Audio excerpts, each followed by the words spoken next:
that like destroyed me. Instead of focusing on what you don't like, leaning on what you do like. Awesome.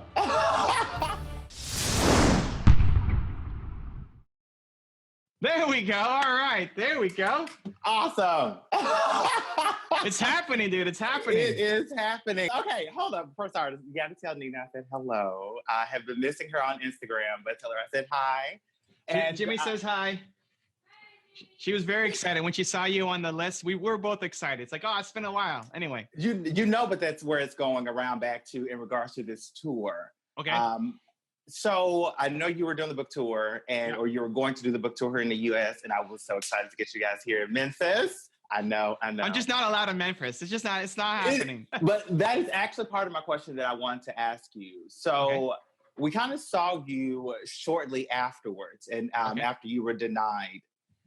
Your process of thinking of, I cannot let this distraught me, or destroy me. Like that would have been, because your plans were basically 100% ruined for what you were attempting to do. How do you process something like that and then still be bold enough to I know we kind of talked about it a little bit with your injury that happened while you were on tour, but how do you process something like this? I mean, your whole damn plans are changed, and you have all these people that are counting on you, and you never want to let people down. And so, how are you dealing with that? Sure. Well, I guess a little bit of context then for people who might be watching, listening. I was supposed to do a 90-day, 21 city tour. See my guy Jimmy in Memphis, and I've never been. First time in Memphis. Anyway, I got stopped at the border. We were going to do live stream the whole thing, like 8 to 12 hours a day. It was me, my wife, and 2 people on my crew, and we're going to go for 90 days. And day one, border security just wouldn't let me in. They just said, nope, you're not allowed to go in. I did it last year. I've been traveling to the U.S. for 20 years and never had an issue. And now, so here's how I process it. One is, I just got a guy on a bad day. Like, I think border security has to be a insanely hard job. All you're doing is looking for people who are troublemakers and breaking the law, and you're looking for the negatives in people, right? Like, I've never seen a happy border security guard. Right, we need some Jimmy at the border to bring. Listen, first thing he's gonna do is change the uniforms. I already know what's coming. Totally, it will be bright. It will be bright. It's gonna be fuchsia border. You know, it's coming. I know it. I love it. Oh yeah. Different border. But so that's my first thought: is this guy's just having a bad day. I mean, I still have to deal with it. You know, there's no appeal process. He decides, and that's it. You know, we spend a lot of money, hotels and booking out venues and all this stuff. That's just, some of it we got back, some of it. So, I mean, did you just push through it? Yeah. So first thought was that, like, it's easy to say, like, people say, well, how did you not hate this guy? Like, how do I not hate this guy? Hates his life. Like, I feel bad for this guy. Like, anybody who's throwing shade at you and being negative or treating you unfairly, they hate their own life, right? So, and you think about criticism on social media. If you post a video and somebody comments that they don't like your shirt, or they think you're too XYZ, anybody that's the highlight of the day, they hate their life. So that becomes a quick default mode, right? Like, if Jimmy came on here and starts yelling at me and says that I suck and all this stuff, like, Jimmy must be having a bad day or something. Like, that's not Jimmy. And so I know he hates his life, right? And so I feel bad for him that this now is his daily existence every day. Next, I then think about, okay, who have I live through the lens of, I don't want to disappoint people, right? Is my biggest fear is disappointing people. So next I think, how do I mitigate disappointing people? Yeah, because that's a huge thing. I'm one of those people that was disappointed. Yeah. So, but here's the thing. I thought, you know what? For everybody who I was supposed to meet or who bought a ticket, in my head, it's like, I can make it up to them. Interviews that I had booked that was supposed to be in town, we apologized. I'm doing a whole bunch of remote interviews now.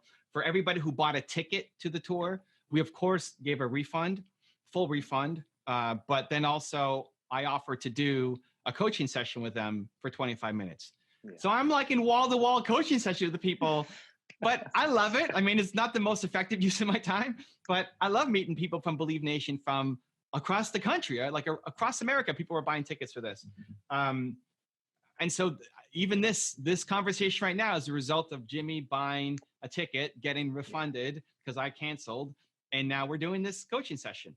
And so in my head, it's like, I can make it up to everybody. Like, even if this wasn't enough, even if Jimmy is still pissed off and like he moved his wedding to come to this event and like, this is not enough, in my head, it's like, I can still make it up to him.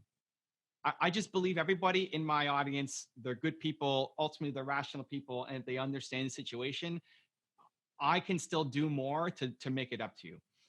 So that became then easy. It's a ton of work. It's a crap ton of work that everybody, my agent and the people around are like, what are you doing? That's just such a way. You need to be promoting your book right now, not doing these free calls with some startup entrepreneur out of Florida.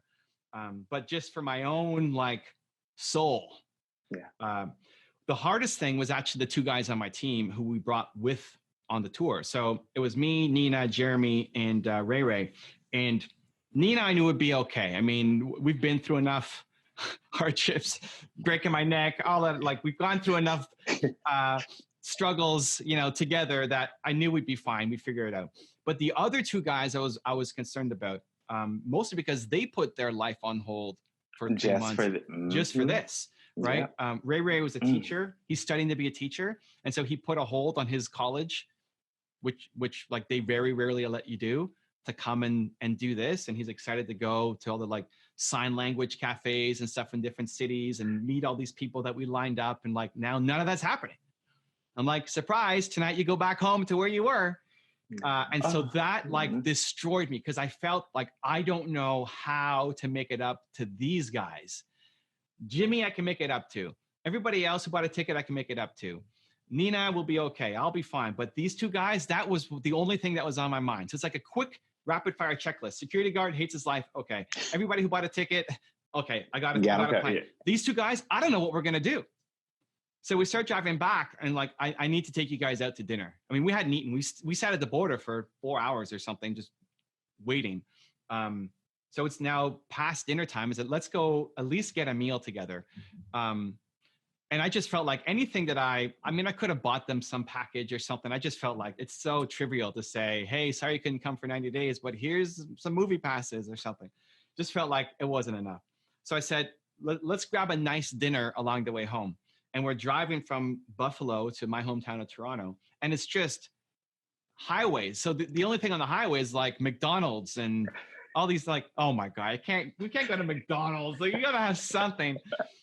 And then we find a keg, and a keg. I don't know. I don't think it's in the States. A keg is I hadn't heard that one. It's a steakhouse, not super fancy, but not low end. I mean, it's a steakhouse. So you're looking at like $45, $50. Okay. So it's like decent.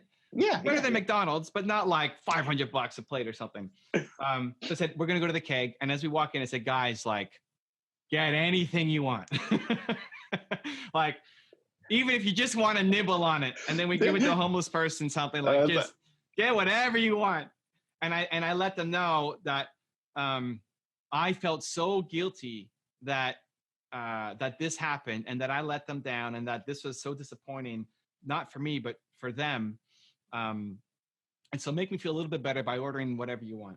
And they both said, listen, this wasn't like, we were happy to be invited. We're actually surprised at how you handled it at the border, and no hard feelings at all. Like, thank you for the love and inviting us along. And so once we got through that night, it's like, okay, I still feel bad, but I feel better, because so of all the things, I think it's maybe reverse for what most people might do. Like, I cared more about the two people that I brought along with me and the impact on their life than all the other people, the border security guard and wishing him ill harm, or all the people who came out on the tour, because I just felt like I was going to disappoint them. You know, I will say a very good leader has the ability to make a major impact. And obviously in that particular moment, I mean, not that you need my kudos or anything, but obviously in that moment, I mean, you really stepped above, dramatically surpassed most leaders in that situation. At least I believe so. And speaking of that, and thinking about your audience, you did a live call on Instagram, and one of the statements I remember bringing up to you was about how I felt that I had outgrown my one word. Mm-hmm. And your response to me was just like, "Hey, that almost never happens, you know. And if you did, you probably just chose that one word out of a knee-jerk reaction." Mm-hmm.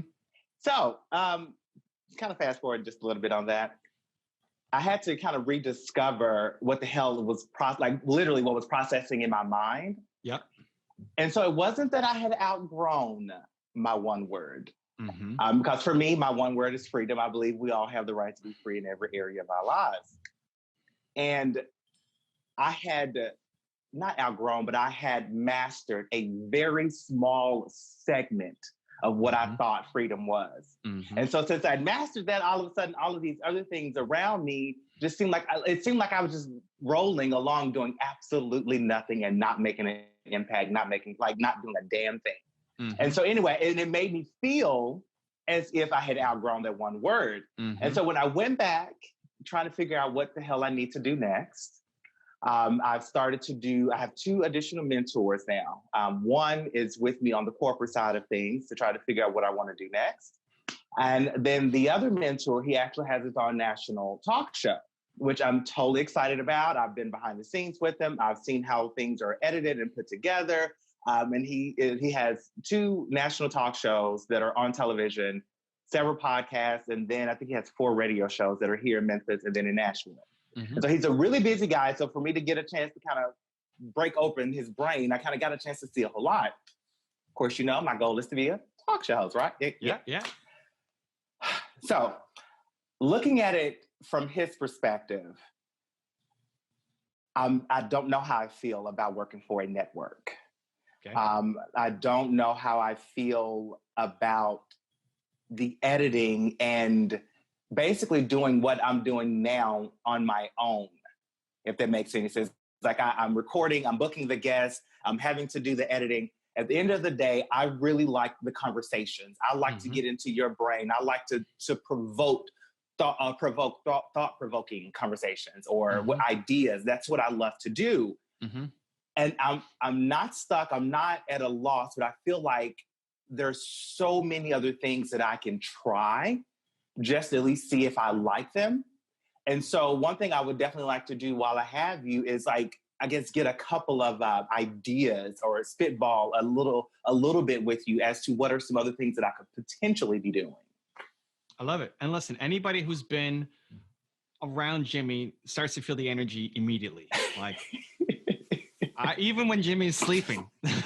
Really? Even when he's sleeping, he's putting off a vibe. I know it. It's happening. We gotta bottle that stuff. Jimmy breath in a bottle or something and sell it. It's I beer swear fire. if I could, Evan, I would. Listen, you could. You get a bottle, you breathe into it, bottle it, and then you sell it. That's a business. I wish I could. That's not one of my better ideas for you, though. I was gonna say, I know. But so here's the thing. Instead of focusing on what you don't like, leaning on what you do like. And so there's lots of different models that can work, especially as just the opportunities open up with where the internet is going and the ability to have shows that aren't part of traditional, TV and cable. The biggest thing you need to do is focus on having more conversations. So how many conversations are you actually doing on a weekly basis? Very few. Very, very few. Recorded conversations and guests, I'm only doing 1 per month. Yeah. This is it. This is where...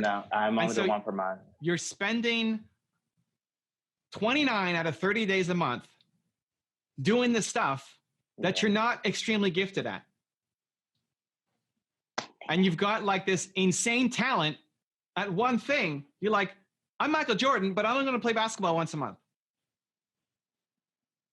Right? Like, you need to be having conversations every day, at least 1 a day, if not multiple a day. So, okay. recording and interviews are only once per month.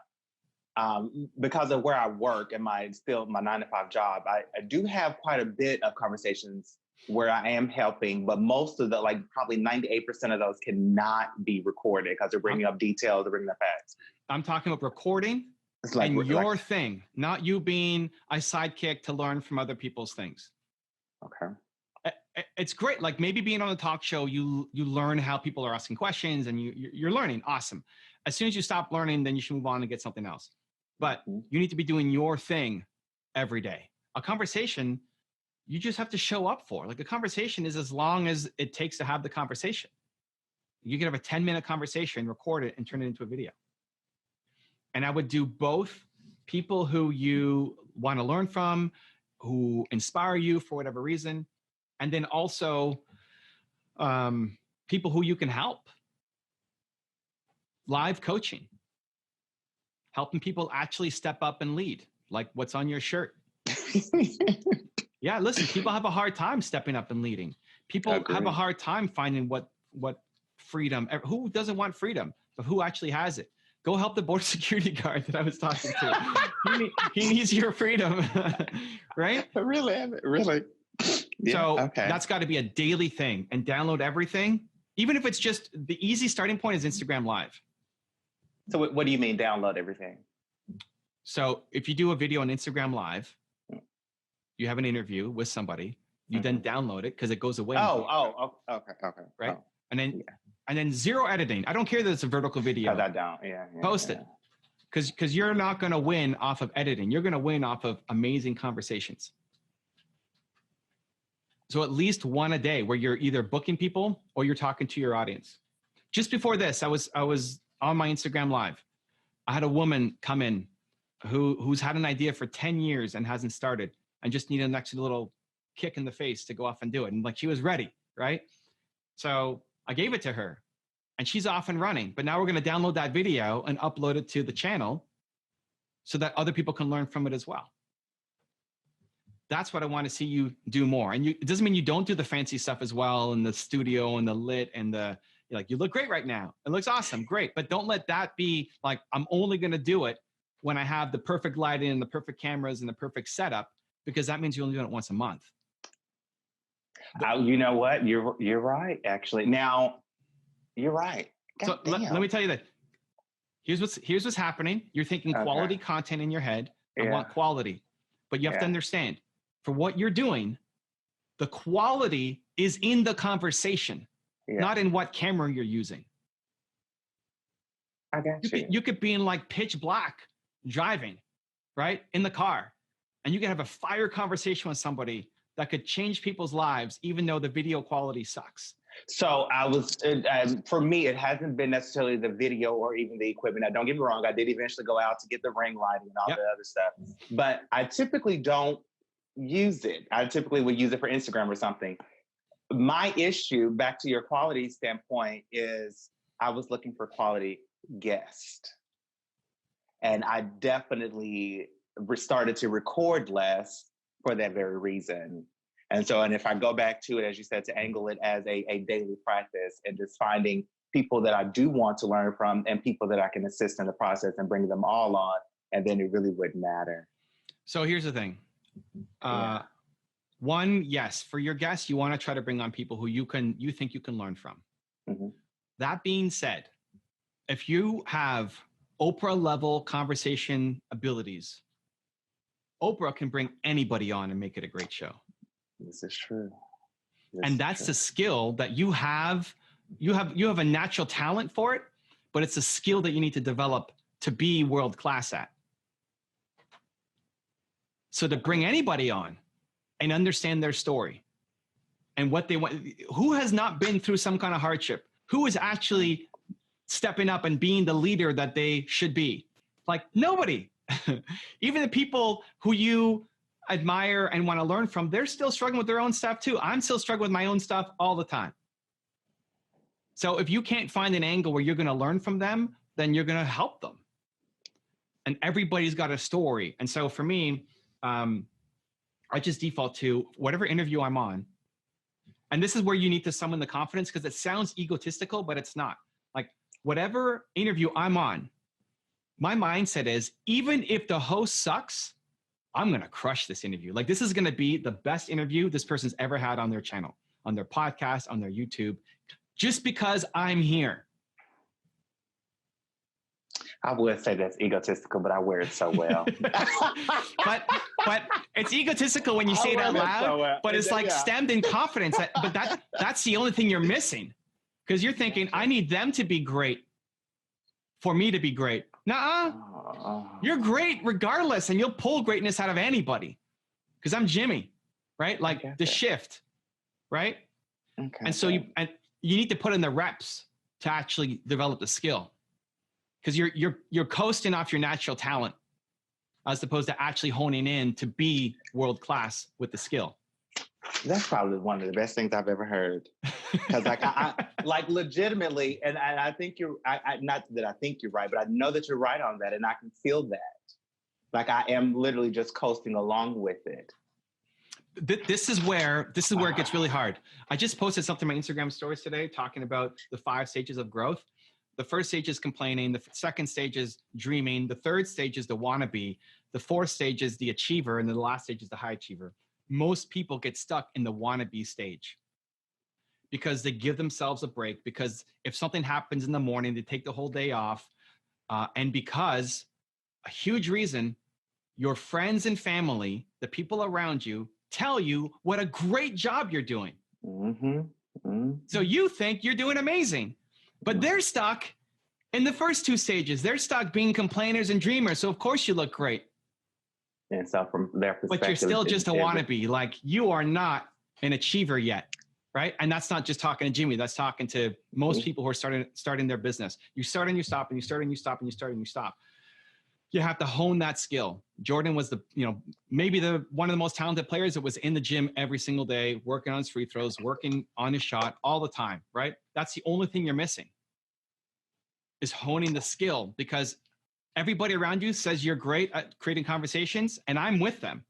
I'm with them 100%. But I'm saying, Jimmy, you suck, man. Come on, let's go. Like, once a month. Do more. What are we doing, dude? Do you want to be the best? You could be the best in the world at this thing, but it's never going to happen going once a month. It just won't. Yes, sir. That will have to change in me. And it's so crazy because I love it. Of course you do. I love it. And you're spending 29 days out of 30 days a month doing stuff that you don't love, dude. It is okay. Yeah. That's it, man. I got you. I got you, man. I know you do. I know it's coming. It's coming. It is coming. Evan, I appreciate this. Cool, man. I did, not that I had no expectations of what to happen during this call. It's just, as you said, I've really been coasting along, so I didn't necessarily know the questions to ask. That's okay. Doesn't matter. I know I'm going to pull out greatness, because that's what I do, and that's what I've got 10 of these today, right? But you're no different than me. You're just not putting in the reps. That's all. That's the only difference. You need more practice. Yes, you have more natural. You have more natural charisma and energy and vibe than I do. Like, it's hard to match Jimmy in the charisma, energy, positivity, right, field. Yeah. So it does become easy to coast off it. So daily, at least 1 a day. I'd be looking at, if you're taking it seriously, like 2 to 3 a day. Like, that's how you get really good. But at least 2 to 3 interviews a day. Oh my gosh. Yes. Okay. Dude, it can take 10 minutes. Like, in an Instagram live, I guess you could go through 3 people. 30 minutes. Yeah. Okay. Are you telling me you can't pull out a great conversation in 10 minutes? No, of course you can. I was thinking 30 minutes, but you're right. You could crush it. But it's as long as it needs to be. Like, you may hang on to somebody longer than the 10 minutes. Awesome. And that becomes a 30-minute episode or an hour. But once you've gotten the thing, then you can move on to the next person. All right, Evan. Thank you so much. Again, I love it as well. And I do miss you guys. I will see you all soon. I guess hopefully when we do you do another tour. So otherwise, I hope so. Otherwise, I gotta find another way to get down to Memphis to see you. 100%. Much love, man. See you soon. Thanks, Evan. Cheers. If you have a podcast or interview show and want me to be a guest on it, I have 2 options for you. There's a link right there next to me. Go click it, and I look forward to being a guest on your show.